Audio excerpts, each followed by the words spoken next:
תן בי את שוכך, תן בי את כוח דברך, מלא אותי, מלא אותי.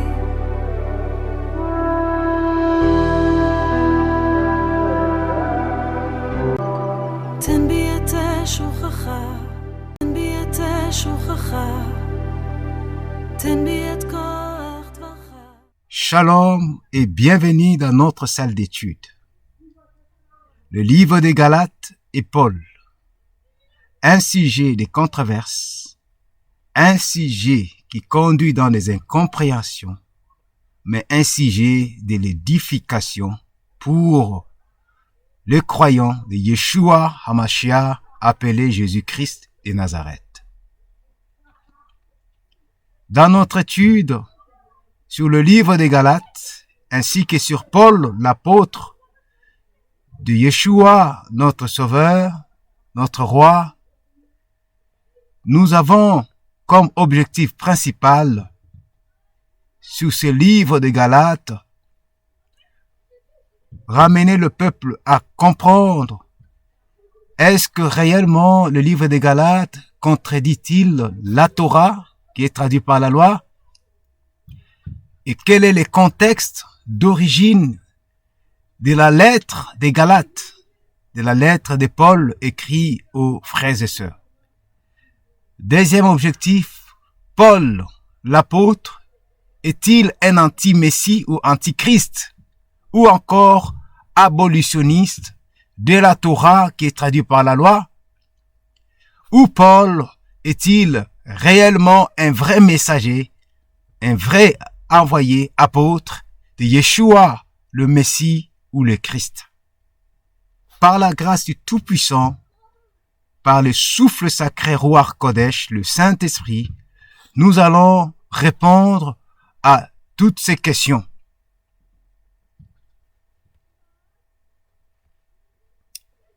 Pour aujourd'hui, premier point, le livre des Galates contredit-il la Torah? Quel est le contexte d'origine de la lettre des Galates? Nous y allons. Il est dit dans cette source Wikipédia que l'Épître aux Galates est un livre du Nouveau Testament. Il s'agit d'une lettre envoyée par l'apôtre Paul aux églises des Galaties. La date de rédaction est estimée entre 47 et 52 de notre ère, c'est-à-dire après Yeshua HaMashiach. Mais la plupart des historiens s'accordent sur une datation autour de 50 et 51, soit 15 ou 20 ans après la mort de Yeshua HaMashiach, notre Sauveur. Paul se qualifie lui-même dans ses livres de Galates comme apôtre, non de la part des hommes, ni par l'intermédiaire d'un homme, mais par Yeshua HaMashiach, appelé Jésus-Christ de Nazareth, et Elohim, le Père, qui l'a ressuscité des morts, selon la source Wikipédia. C'est important de mentionner ces résumés par rapport au livre des Galates. Nous continuons. Maintenant, nous nous lançons dans notre étude. Nous allons étudier chapitre par chapitre. Aujourd'hui, nous allons plus voir le chapitre 1. Et nos textes, nous nous basons sur la version Louis II, car c'est la version la plus utilisée et c'est la version qui a plus fait du mal aussi à l'écriture selon ma connaissance. Nous allons toucher le passage compliqué et mal interprété de ces livres pour, par la grâce du Tout-Puissant, ramener à la bonne compréhension. C'est ce que Pierre nous dit aussi dans l'épître de Pierre, deuxième épître au chapitre 3, le verset 15 au verset 16, il nous dit, croyez que la patience de notre Seigneur est votre salut. Et comme notre bien-aimé frère Paul vous l'a aussi écrit, selon la sagesse qui lui a été donnée, c'est ce qu'il fait dans toute les lettres où il parle des choses dans lesquelles il y a des points difficiles à comprendre, dont les personnes ignorantes et mal affermies tordent le sens comme celui des autres écritures pour leur propre ruine. Pierre, étant le nez de Paul, avait la connaissance que les éléments que Paul, l'apôtre, apportait, l'enseignement de Paul, des fois était mal compris, des fois était mal pris. Pourquoi? Parce que les personnes ne comprenaient pas le vrai sens de ce que Paul disait et les ignorants ou les mal affermis tordaient les sens comme ça s'est fait encore aujourd'hui et nous allons voir par la grâce du Tout-Puissant dans cette étude du livre des Galates ainsi que de Paul lui-même. Le chapitre 1, Galates. Nous prenons le verset le plus difficile, le mal interprété. Le verset 6 jusqu'au verset 8, il nous est dit « Je m'étonne que vous détourniez si promptement de celui qui vous a appelé par la grâce de Christ, pour passer à un autre évangile. Non pas qu'il y ait un autre évangile, mais il y a des gens qui vous troublent et qui veulent renverser l'évangile de Christ. Mais quand un ange du ciel annoncerait un autre évangile, que celui que nous avons prêché, qu'il soit anathème. » Nous mentionnons ici c'est que Paul l'apôtre nous parle de la grâce de Christ, ainsi qu'un autre évangile. Connaître la grâce de Christ et cet autre évangile. Qu'est-ce que c'est réellement? Les questions que nous allons nous poser premièrement ici sont celles-ci. La grâce de Christ, en quoi consiste-t-elle pour le croyant? Et pour les non-croyants. Deuxième question. Qu'est-ce que l'évangile de Christ ou l'évangile du Messie dans la pensée de Paul? Est-ce que l'évangile de Christ diffère des autres évangiles? Nous allons voir.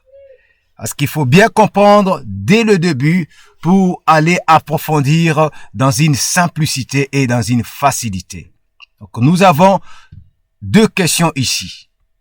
La première question, la grâce de Christ, en quoi consiste-t-elle pour le croyant ou encore pour le non-croyant? Voyons concernant la grâce. Je rappelle et j'interpelle d'abord aux croyants, aux chrétiens, aux messianiques, à toutes les dénominations pentecôtistes, évangéliques, néo-apostoliques, ainsi de suite. Que le mot grâce, ce n'est pas un mot du Nouveau Testament, comme beaucoup le pensent et le croient, mais la grâce existait depuis la première alliance. Sauf que la grâce était manifestée autrement jusqu'à ce que le Messie est venu pour que la grâce puisse se manifester pleinement à quiconque croit et pour rassembler de tout Israël dispersé dans le monde entier. Je ne veux pas m'étaler, mais lisons quelques passages. Psaume chapitre 23, verset 6 nous dit: oui, le bonheur et la grâce m'accompagneront tous les jours de ma vie et j'habiterai dans la maison de Yahvé éternel jusqu'à la fin de mes jours. C'est-à-dire, le psalmiste parle bien de la grâce du Tout-Puissant. Psaume 31, 17. Fais luire ta face sur ton serviteur, sauve-moi par ta grâce. La grâce y est encore ici, dans le livre des psaumes, c'est que le chrétien ou le monde des croyants appelle Ancien Testament, c'est-à-dire la grâce y était encore. Job 10, 12 nous dit, tu m'as accordé ta grâce avec la vie, tu m'as conservé par tes soins et sous ta garde. Nous retrouvons encore la grâce. Voyons un peu plus loin. Ces mots grâce en hébreu, les mots chesed, vous avez les numéros de Strong. En réalité, le mot chesed, comme je l'ai toujours expliqué dans nos études, un seul mot en hébreu peut donner 3, 4, 5 significations en français.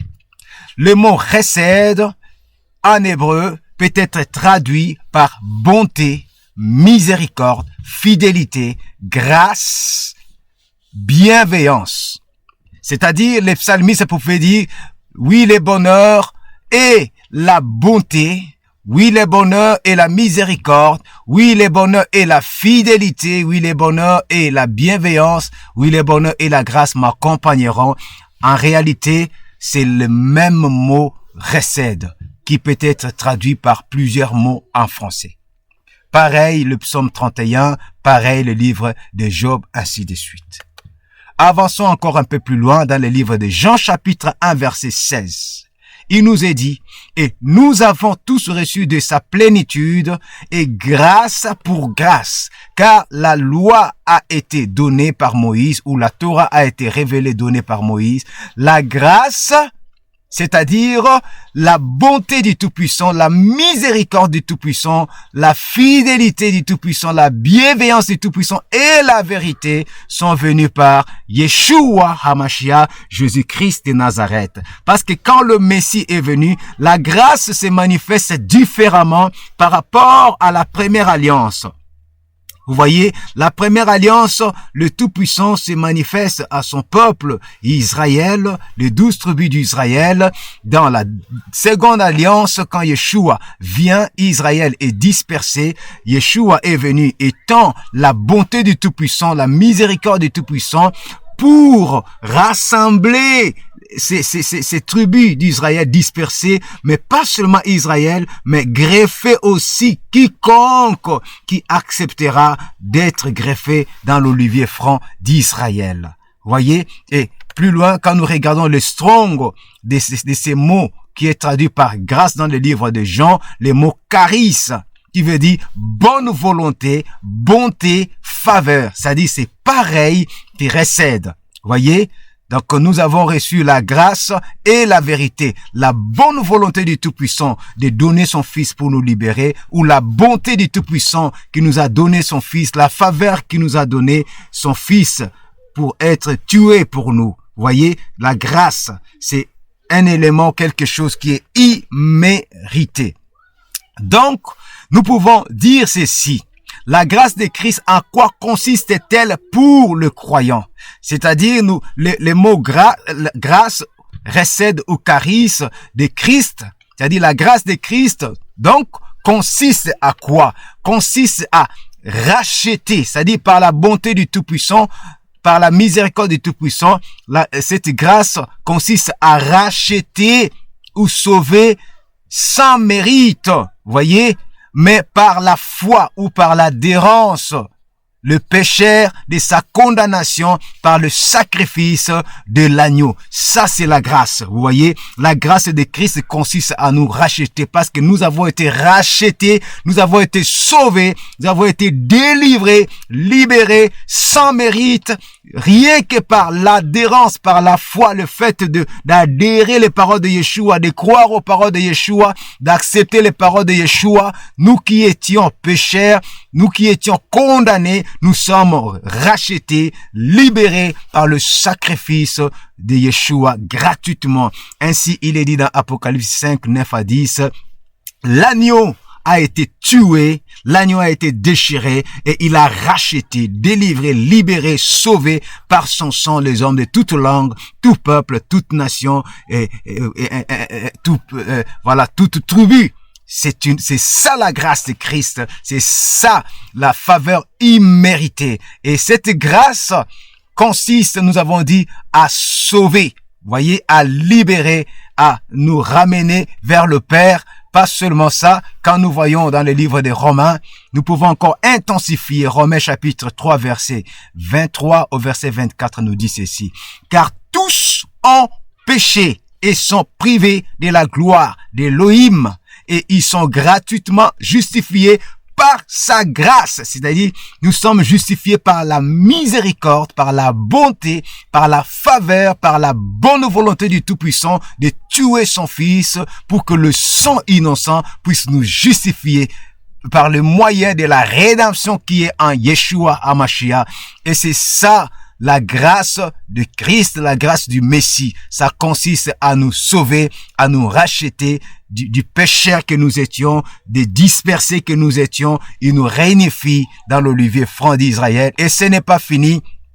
étant racheté, la grâce qui consiste à racheter et à faire devenir le pécheur enfant d'Élohim. C'est-à-dire la grâce fait de nous, ne nous sauve pas seulement en nous délivrant du péché, ne nous délivre pas seulement de la condamnation, ne nous libère pas seulement pour que nous puissions devenir riches, ainsi de suite. Non, la grâce qui est une faveur, une bonté imméritée, nous rachète, nous délivre, nous libère, afin de faire de nous des enfants d'Élohim dans son royaume. Ainsi il est dit dans Jean chapitre 1 verset 12, à tous ceux qui l'ont reçu, à tous ceux qui croient en elle, la parole de Yeshua HaMashiach. La parole a donné le pouvoir à ceux qui croient, à ceux qui adhèrent en elle, de devenir enfants de Elohim. Alléluia. Amen. Et ça, c'est la grâce de Christ, la grâce du Messie. Ça consiste à faire de nous des enfants de Elohim.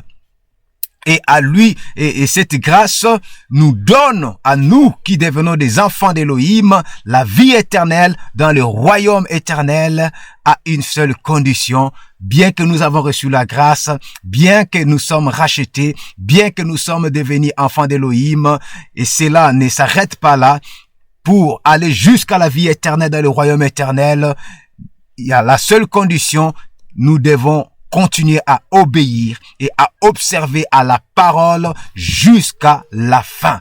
C'est ce que dit Matthieu chapitre 24, 13.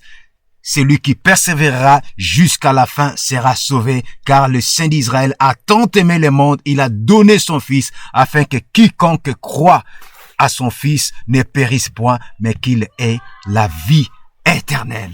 Et j'ose croire, pour revenir un peu sur le slide qui vient de passer, je tiens à revenir. Nous comprenons maintenant qu'est-ce que c'est réellement la grâce de Christ. À quoi consiste la grâce de Christ dans la vie de nos croyants d'abord et dans la vie des croyants. Nos croyants, qu'est-ce que ça nous fait? Qu'est-ce que ça nous fait devenir? Étant devenus maintenant croyants, cette grâce consiste à quoi? La réponse est bien donnée par la grâce au nom de Yeshua HaMashiach. Nous continuons maintenant dans notre deuxième question. Qu'est-ce que l'évangile de Christ, l'évangile du Messie dans la pensée de Paul? Quand Paul dit ceci, il dit, pour passer à un autre évangile. Il dit, non pas qu'il y ait un autre évangile, mais qu'il y a des gens qui vous troublent et qui veulent renverser l'évangile de Christ. Là-dessus, il y a beaucoup de confusion et beaucoup de contradictions. Beaucoup disent l'évangile que nous prêchons, c'est l'évangile de Christ. Ce n'est plus l'évangile de l'Ancien Testament. Ce n'est plus l'évangile d'Isaac, d'Abraham, de Jérémie, mais c'est l'évangile de Christ qui diffère à leur évangile. Voyons ensemble. Qu'est-ce que c'est réellement l'évangile de Christ? Alléluia. Les mots évangile, définissons d'abord simplement les mots évangélio. Évangélio qui veut dire bonne nouvelle. En réalité, quand vous parlez de l'évangile, retenons que le mot évangile ne veut dire simplement que la bonne nouvelle. Or, dans le livre de Genèse, chapitre 12, verset 1 au verset 3, nous voyons le Saint d'Israël, Adonai Yah, notre Père éternel, qui annonce la bonne nouvelle à son serviteur, son prophète Abraham, en lui disant, va-t'en de ton pays, de ta patrie, de la maison de ton père, je ferai de toi une grande multitude, je te bénirai, je bénirai ceux qui te béniront, je maudirai ceux qui te maudiront, de toi sera béni toutes les nations de la terre. Ça, c'est une bonne nouvelle quand le Saint d'Israël choisit son serviteur Abraham. C'est l'évangile que nous avons jusqu'aujourd'hui. Je vais me faire comprendre qu'est-ce que c'est réellement cette bonne nouvelle.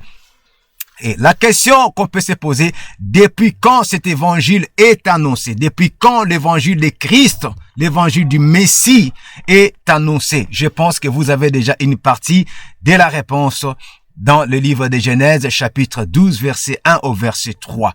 Mais lisons quand même Hébreux, chapitre 4. Le verset 1 jusqu'au verset 2 nous dit, « Craignons donc, tandis que la promesse d'entrer dans son repos subsiste encore. qu'aucun de vous ne paraisse être venu trop tard. Car cet évangile, écoutons bien, cet évangile ou cette bonne nouvelle nous a été annoncé aussi bien qu'à eux. C'est-à-dire l'évangile, la personne qui écrit dans le livre des Hébreux, il nous dit, il s'adresse aux croyants de Yeshua, il dit, l'évangile que nous avons aujourd'hui, excusez-moi, la bonne nouvelle que nous recevons aujourd'hui, nos ancêtres dans le désert, le peuple israélite, dans le désert et les greffés qui étaient dans le désert, ils ont aussi reçu ce même évangile, cette bonne nouvelle. Donc, on peut déjà avoir l'idée, mais c'était quoi cet évangile que le peuple d'Israël dans le désert avait reçu? Mais c'est cette bonne nouvelle, c'est cet évangile que le Père avait dit, qui donnera la terre d'Israël à sa descendance, qui bénira sa descendance. C'est-à-dire, ce peuple dans le désert s'est dirigé vers la terre promise, vers le royaume où le Saint d'Israël avait choisi pour eux. C'est ça la bonne nouvelle, le royaume d'Israël. Le royaume d'Abraham, d'Isaac et de Jacob, Israël. Alléluia, amen. C'est la bonne nouvelle. Et le Messie nous dit dans Matthieu chapitre 24, verset 14, il dit, cette bonne nouvelle du royaume. Mais quel royaume? Cette bonne nouvelle du royaume. Alléluia. Voici l'évangile de Christ. Pour ceux qui sont dans la confusion, c'est la bonne nouvelle du royaume. C'est l'évangile du royaume. La même bonne nouvelle du royaume des cieux, le royaume d'Israël, le royaume du Tout-Puissant sur la terre. Car Yah Adonai Elohim est le roi d'Israël lui-même qui marchera au milieu de son peuple quand le royaume d'Israël sera rétabli sur cette terre. Nous allons voir après. Le Messie dit, cette bonne nouvelle du royaume sera prêchée dans le monde entier pour servir de témoignage à toutes les nations. Alors viendra la fin. Voyons. Actes chapitre 1, verset 16. Même si vous ne voyez pas le 1, par erreur, Acte 1, Acte 1, verset 6 nous dit, alors les apôtres réunis lui demandèrent, Seigneur, est-ce à ces temps que tu rétabliras les royaumes d'Israël? Puisque c'est le but du royaume de Yah, éternel, notre Elohim, c'est le rétablissement du royaume d'Israël. Quand le Messie, quand Jean nous dit, le royaume des cieux est proche, c'est-à-dire le royaume des cieux s'exprime sur la terre par la présence du royaume d'Israël. Yah Adonai est le roi d'Israël. Et la bonne nouvelle qui a été annoncée à notre père Abraham, c'était la bonne nouvelle de lui donner une terre, de lui donner une descendance, de lui donner un peuple. C'est cette bonne nouvelle qui a été renouvelée à notre père Jacob dans Genèse chapitre 35, si je ne me trompe pas. Le Saint d'Israël lui dit, tu t'appelleras Israël maintenant, car de toi sortiront des rois, des nations, sortira une maison, des rois, ainsi de suite. Pourquoi? Parce que Israël, c'est le royaume de Adonai Elohim sur la terre. Je ne parle pas d'Israël, que nous avons la connaissance, la mauvaise connaissance aujourd'hui. Je parle du vrai Israël. Et là, je ne parle pas des Israéliens. Commençons à comprendre, mais je parle des Israélites. Il y a la différence entre Israéliens et Israélites, mais je parle du royaume d'Israël avec des Israélites, de vrais Israélites en Yeshua HaMashiach. Là où Yeshua a réunifié Juda, Ephraïm, ainsi que tous les greffés dans l'olivier franc. C'est ces royaumes que nous attendons. Ce n'est pas l'Israël que nous voyons aujourd'hui au Moyen-Orient. Non, nous attendons le rétablissement du vrai Israël, du vrai royaume. Ce n'est pas des sionistes que je parle, non. Même si le Père permet que ça soit ainsi pour que nous regardons, nous voyons une image, mais nous attendons le rétablissement du vrai Israël. C'est ça la bonne nouvelle, c'est ça l'évangile, le rétablissement du royaume d'Israël où Yeshua régnera étant que le roi des rois. C'est ça l'évangile. Alléluia. Amen. Et j'ose croire que vous avez la joie tel que moi, Israélite, comme vous avez aussi la joie, le rétablissement de notre royaume. Et ça vous permet à commencer à sortir du christianisme, du judaïsme, de l'islam, des religions d'abomination satanique, diabolique. Vous me trouvez peut-être dur. Oui, c'est le temps de dévoiler toute la vérité qui était cachée et de révéler même l'identité du vrai Israël. Alléluia. Nous y arriverons et nous arrivons déjà au nom de Yeshua HaMashiach. Voici, Yeshua le Messie, appelé Jésus-Christ de Nazareth. Est-ce qu'il a-t-il changé cet ancien évangile? J'appelle ça ancien évangile ou l'ancienne bonne nouvelle. Appelons ça même comme ça parce que d'autres vont dire, ah mais c'est l'ancien évangile, mais aujourd'hui l'évangile a changé. Est-ce que Yeshua a changé cet évangile? Non.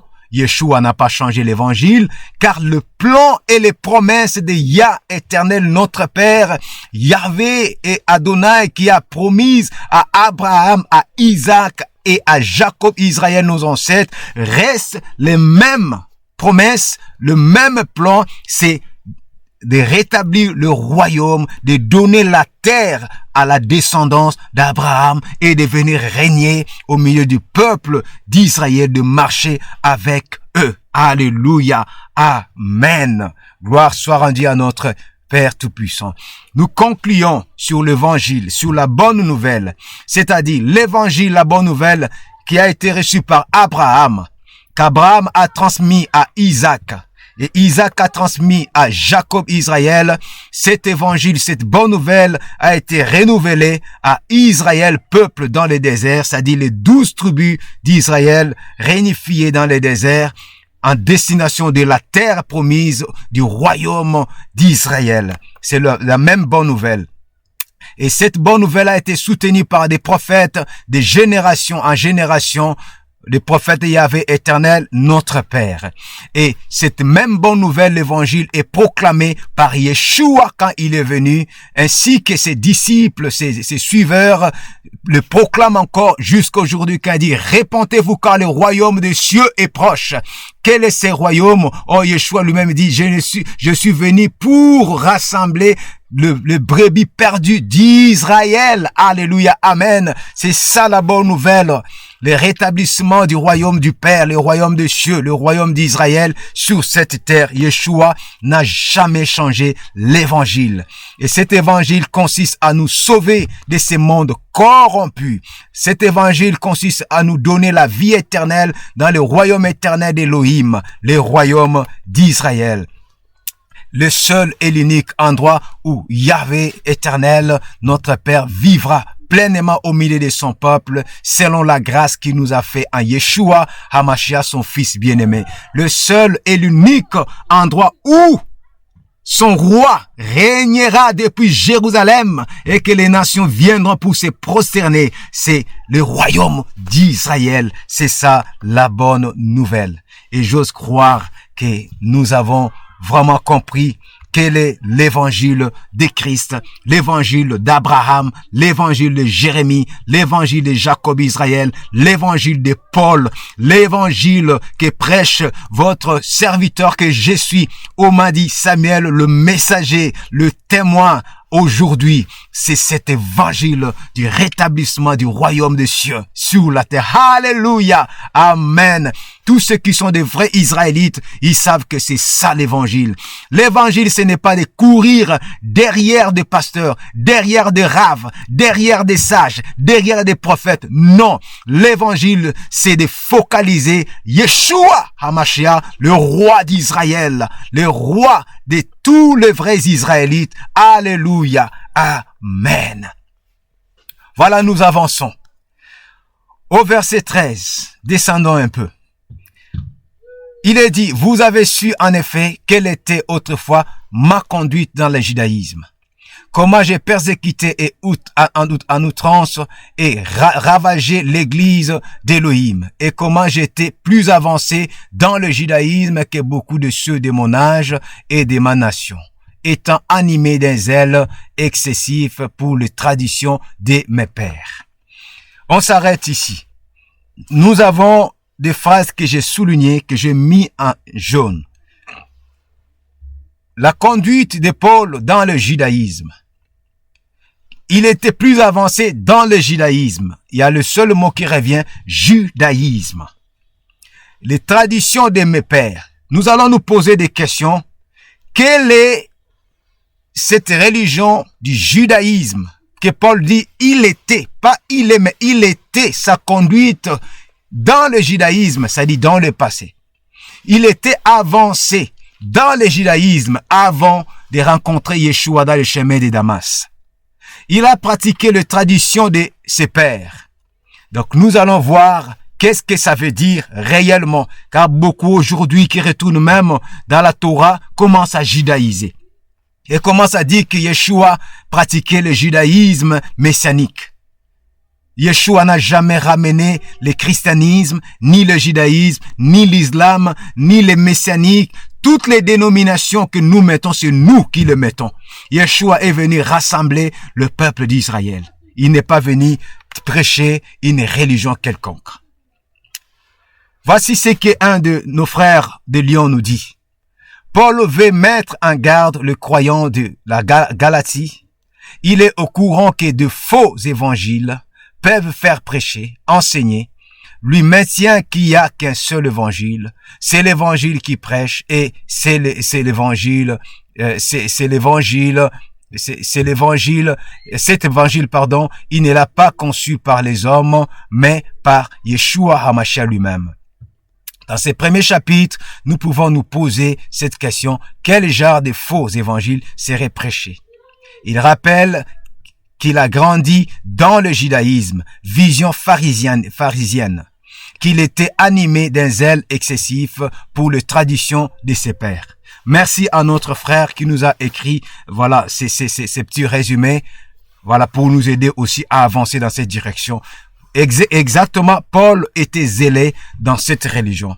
Paul connaissait bien cette religion et il maîtrisait même bien cette religion. Maintenant, il nous faut aller comprendre qu'est-ce que c'est. Je vous déclare, frère, que l'évangile qui a été annoncé par moi n'est pas de l'homme, car je ne l'ai ni reçu ni appris d'un homme, mais par une révélation de Yeshua HaMashiach. La particularité, avant même d'aller parler sur le judaïsme, une question aussi qui nous a été posée, excusez-moi, quelle est la particularité de l'évangile de Paul? L'évangile de Paul est-il différent de celui des autres apôtres? Si oui, en quoi? Je pense que nous avons déjà compris que l'évangile de Paul n'est pas si différent des autres évangiles, car la bonne nouvelle ne change pas. C'est la même bonne nouvelle que Yeshua a prêchée. Voici une partie de la réponse aussi. L'évangile prêché par Paul n'est pas différent de l'ancien évangile, mais la seule particularité est que Paul s'adresse la plupart du temps selon sa mission reçue aux non-judéens, ce que nous appelons aujourd'hui non-juifs. Il s'adresse aux dispersés d'Israël, c'est-à-dire les tribus dispersées dans le monde, ainsi qu'aux peuples étrangers qui acceptent d'être greffés dans la racine d'Israël. C'est la particularité de l'évangile ou de la mission que Paul avait reçue. Tout en présentant le Messie par la foi comme le seul et l'unique moyen que Yahvé, Adonai, Éternel notre Père a donné pour être réunifié à son Israël ou pour être sauvé. Et il est dit au verset 13, vous avez su, en effet, quelle était autrefois ma conduite dans le judaïsme. C'est que nous avons présenté tout à l'heure. Sa conduite dans le judaïsme.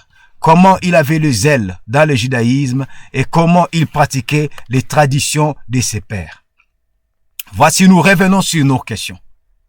Qu'est-ce que le judaïsme à l'époque de Paul? La tradition de ses pères, c'est quoi?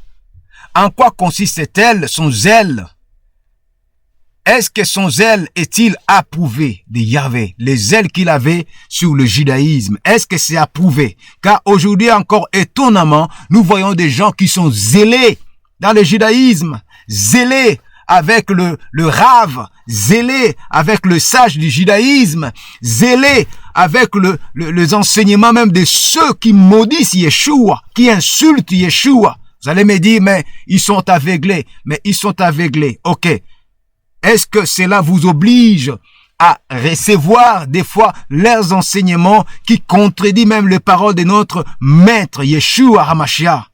À chacun de faire, voilà, sa compréhension et d'accepter ce qu'elle veut accepter. Mais la parole, quant à elle, reste véridique, la vérité et ne change pas. Nous allons répondre à ces questions. Commençons d'abord, en quoi consiste le zèle de Paul l'apôtre? Est-ce que son zèle était-il approuvé par notre Père? Voici la réponse.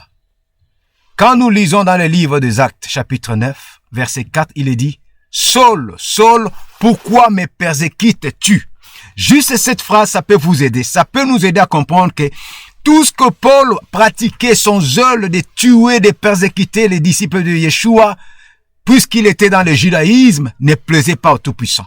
C'était un zèle diabolique, un zèle d'aveuglement que le Tout-Puissant n'approuvait pas. Nous pouvons voir ce que le Messie avait prédit déjà dans le livre de Jean chapitre 16 verset 2. Il dit, « Ils vous excluront des synagogues et même l'heure vient où quiconque vous fera mourir croira rendre un culte à Elohim. » Et c'est ce que Paul faisait avec son zèle excessif dans le judaïsme, pratiquant le tradition de ses pères. C'est-à-dire, il était à côté de la vérité. Nous pouvons voir simplement à la lumière des Saintes Écritures que je ne vous mens pas, ce que je nous dis, c'est la vérité. Alléluia, amen. Avançons encore. Qu'est-ce que le judaïsme à l'époque de Paul? Nous mettons ça d'abord à côté. Parlons sur la tradition de ses pères. Parce qu'aujourd'hui, beaucoup, au lieu de pratiquer la Torah, moi je le dis toujours, laissez-moi vraiment parler à nos cœurs.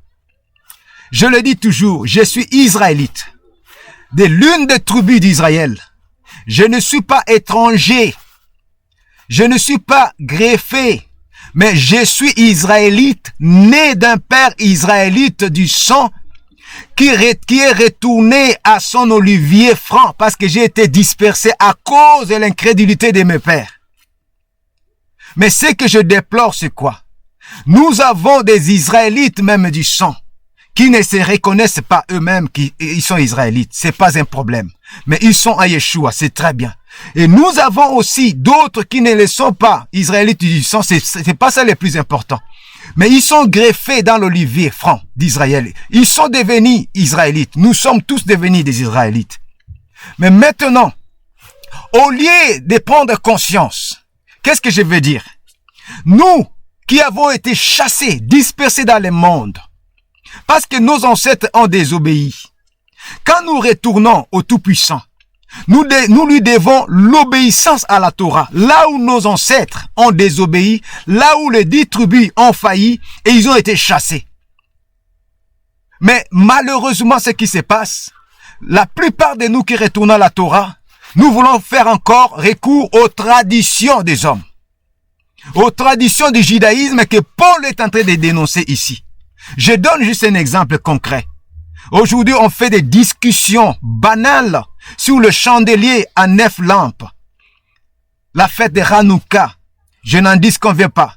Quand je lis les livres de Maccabée, je vois la fête des dédicaces de l'autel. Mais le sens de la fête de Hanouka, je ne le vois pas dans les livres de Maccabée. Je ne vois pas les miracles de l'huile, je ne vois pas le chandelier à 9 lampes, mais dans toutes les Écritures, je ne vois que le chandelier prophétique de 7 lampes.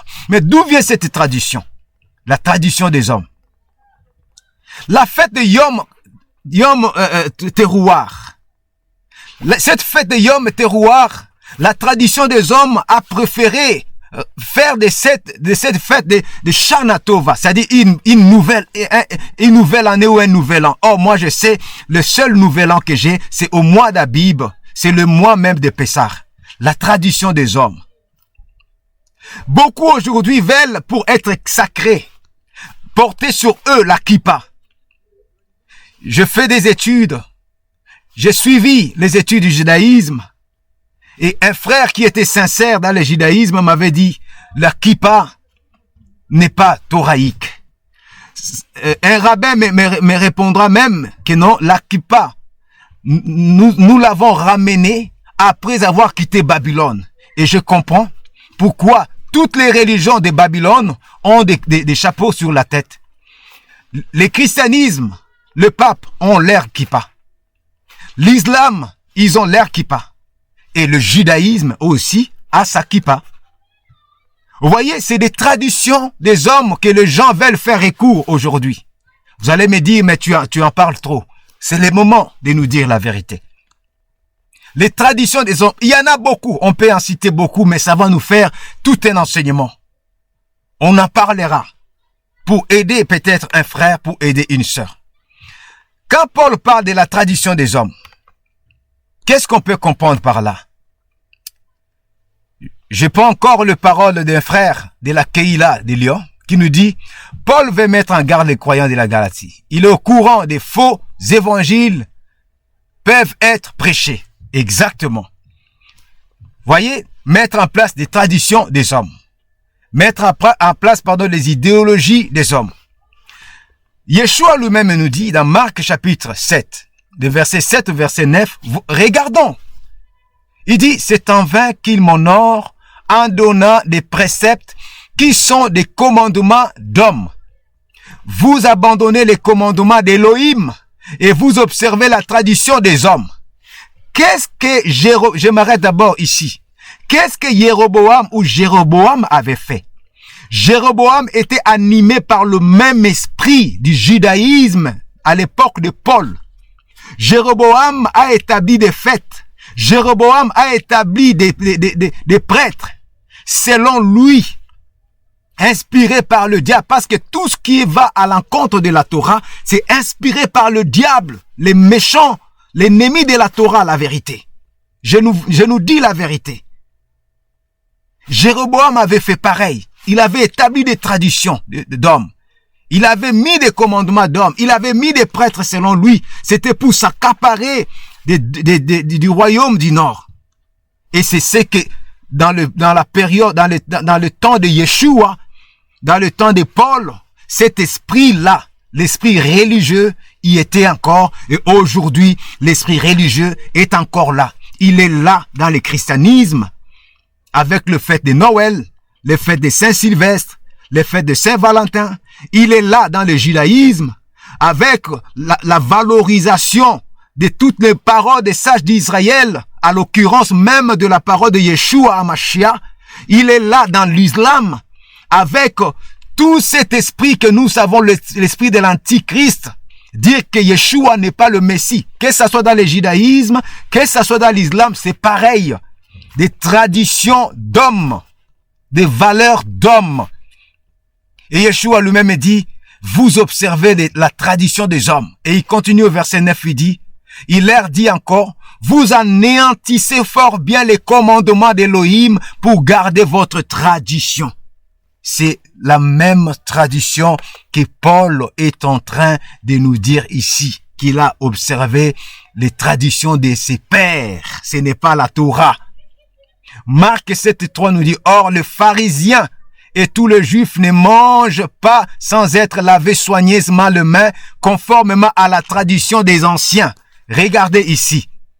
Ce n'est pas la Torah, c'est la tradition des anciens. C'est la raison pour laquelle Yeshua est en train de condamner ça. Ça prouve que non. Qui dit pharisien, phérougim, c'est ce que nous avons encore jusqu'aujourd'hui, la lignée du judaïsme. Donc, nous avons encore cet esprit de rajout avec nous. Voyons ensemble. Cet article, je l'ai pris sur Internet, qui touche sur cette tradition de laver les mains. Il est dit, la loi et la coutume juive prescrit les lavages rituels de mains dans un certain nombre de situations. Cette pratique est généralement connue sous les termes hébreux Netila Yadayim, qui signifie littéralement laver les mains. Ok. Le Talmud a utilisé l'exigence de se laver les mains dans Lévitique 15:11. Attention. Nous allons lire Lévitique 15:11 pour voir si Lévitique 15:11 nous parle de laver les mains. et voir le contenu de ces commandements de lavement, de lavage de mains, qui va vraiment dans un sens où vous allez comprendre vous-même. Lévitique 15:11 comme un indice pour la loi générale sur le lavage de mains, en utilisant askashta, un indice biblique plutôt qu'une exigence explicite. Voyons maintenant, chers frères et sœurs. Lévitique chapitre 15, verset 11 nous dit ceci. Celui qui aura seulement touché l'homme atteint de la gonorrhée et ne se sera pas lavé les mains, lavera ses vêtements, se lavera les mains avec de l'eau et sera impur jusqu'au soir. Dites-moi maintenant, le lavage de mains avant de manger, est-ce que ça a un sens avec Lévitique 15, 11? Je sais que c'est propre de laver les mains avant de manger, mais on ne peut pas en faire toute une loi disant que ça vient de la Torah. Vous voyez? Et cette loi, de Netila Yadayim, de lavement les mains, ne se limite pas seulement dans ce sens-là. Voyons ensemble, chers frères et sœurs, les contenus même de cette loi. Première occasion pour se laver les mains. Avant de manger du pain. OK. Après avoir mangé du pain. Mais qu'est-ce que ça a maintenant à voir avec Lévitique? Interprétation thématique. Avant de manger des fruits ou des légumes trempés, il faut laver les mains. OK? Avant le culte, il faut laver les mains. Avant la bénédiction sacerdotale, il faut laver les mains. Après avoir dormi, il faut laver les mains. Autre occasion. Loi du lavage. Bénédiction dite avant le lavage. Manière de verser l'eau. Quantité d'eau est donnée. Tout est chronométré. Tout est bien calculé. Développement du lavage de mains sur le pain. Lavage de mains au temple. Lavage de mains des prêtres avant de manger la terouma. Degré d'impureté. Lavage de mains pour tous les Israélites. Source externe. Référence, lien, ainsi de suite. Chers frères et sœurs, je pense que vous avez vu vous-même. Lévitique, ici, 15, 11 nous parle d'autre chose, mais la tradition que nous avons devant nous apporte vraiment des exigences qui n'ont pas à y être. Et je peux nous dire, si vous vous rappelez, voilà la raison pour laquelle, quand les pharisiens ont vu le disciple de Machiar manger sans laver les mains, ils ont dit que non, ils sont impurs. Le Messie dira non, ce n'est pas ce qui rentre qui suit l'homme, c'est ce qui sort de l'homme qui suit l'homme. Manger sans laver les mains n'est pas du tout un péché, n'est pas du tout quelque chose qui te rend impur. Pourquoi? Parce que ils tenaient dans leur tradition tout ça, tout ce qui est devant vous. Et aujourd'hui encore, nous avons les gens qui nous poussent aux traditions des hommes. Attention. Comprenons bien les livres des Galates. Jusque-là, j'ose croire que nous arrivons à comprendre petit à petit. Nous allons y aller doucement, chapitre par chapitre. Ok, descendons un peu encore. Qu'est-ce que le judaïsme à l'époque de Paul? Parce qu'aujourd'hui, nous entendons, beaucoup disent que non, Yeshua pratiquait le judaïsme messianique. Oh, mais non, nous sommes dans le judaïsme messianique. Ok. D'accord. Où est-ce que vous trouvez ça dans la Torah, le judaïsme messianique? Donc, vous avez refusé le protestantisme, vous avez refusé les évangéliques, vous avez quitté les néo-apostoliques, vous avez quitté toutes les dénominations. Ok. Vous créez la vôtre. Vous croyez que la vôtre est la meilleure. Moi, c'est que je sache, Yeshua est venu pour rassembler les Israélites. Et je suis parmi les Israélites par la grâce de Yahweh Adonai, notre Père. Nous n'avons aucune dénomination. Non. Que des Israélites. Qu'est-ce que le judaïsme à l'époque de Paul? On y va, mes frères et sœurs. Voyons. Je nous mets un tableau. Commençons d'abord à gauche. À gauche, je nous présente un Israélite. Un vrai Israélite. Je ne parle pas d'un Israélien. Parce que même un Israélien qui se convertit en Yeshua devient Israélite. Mais un Israélite ne peut pas devenir un Israélien à moins qu'il puisse rejeter la Torah et aller dans le judaïsme pour devenir Israélien. Ok, je pense que vous avez compris. Voici, à notre gauche, nous avons la vie d'un Israélite, un vrai Israélite. Un vrai Israélite est obéissant à la Torah. Un disciple du Messie qui se considère comme Israélite, greffé dans l'olivier franc d'Israël, devient un obéissant à la Torah de Yahvé d'Israël. Il n'est pas censé judaïser, mais obéir à la Torah. Genèse, Exode, Nombre, Lévitique et Deutéronome et tous les livres qui n'ont pas été canonisés, qui vont dans la direction de la Torah telle que le livre de Jubilé, que je n'ai rien trouvé du mal, de contradictoire avec la Torah parce que j'ai fait une étude critique, je n'ai rien trouvé du mal, tel que tant d'autres livres que je peux citer. Un vrai disciple, un vrai Israélite reste obéissant aux livres des prophètes, tels que Isaïe, Jonas, Habakkuk et tant d'autres livres des prophètes qu'on peut trouver qui n'ont pas été canonisés par les Juifs. Les livres historiques, les livres des rois, les livres d'Esther, les livres des Maccabées, ainsi de suite. Les livres nouveaux, que j'appelle les livres nouveaux, tels que le livre de Matthieu, Romains, Apocalypse, le livre de Jean, que j'entends aujourd'hui, beaucoup disent que non, le livre de Jean doit être enlevé, ou encore les livres de Paul, que le livre de Paul, voilà, Paul, c'est même le sujet que nous abordons, j'en reviendrai après. Voilà, dans tous ces livres-là, un vrai Israélite doit s'y mettre et obéissance, parce que la Torah est le noyau, la Torah est le centre. Parlons maintenant sur le judaïsme et le judaïsant. Qu'est-ce que c'est le judaïsme à l'époque de Paul? Le judaïsme est une religion de tous les judaïsants, c'est-à-dire tous ceux qui se convertissent à cette religion ou qui adhèrent à la religion judaïsme. Cette religion a comme fondement, c'est-à-dire c'est fondé sur le Tanakh, c'est bien. Le Tanakh contient la loi écrite, Torah, Shebir Tav, les écrits prophétiques et quelques autres écrits. Nous avons les Ketuvim, les Nevim, ainsi de suite. Nous avons les psaumes, les proverbes, Ecclésiaste, les cantiques des cantiques et tous les prophètes. C'est-à-dire le texte de la loi écrite est sacré et immuable, mot par mot, lettre par lettre. C'est déjà bien. Mais le judaïsme ne s'arrête pas là. Le judaïsme est basé aussi sur le Talmud. Le Talmud, dérivé de l'exégèse orale de la Torah, sont les principaux livres saints du judaïsme. Le Talmud contient la loi orale du judaïsme ainsi que les traditions des anciens.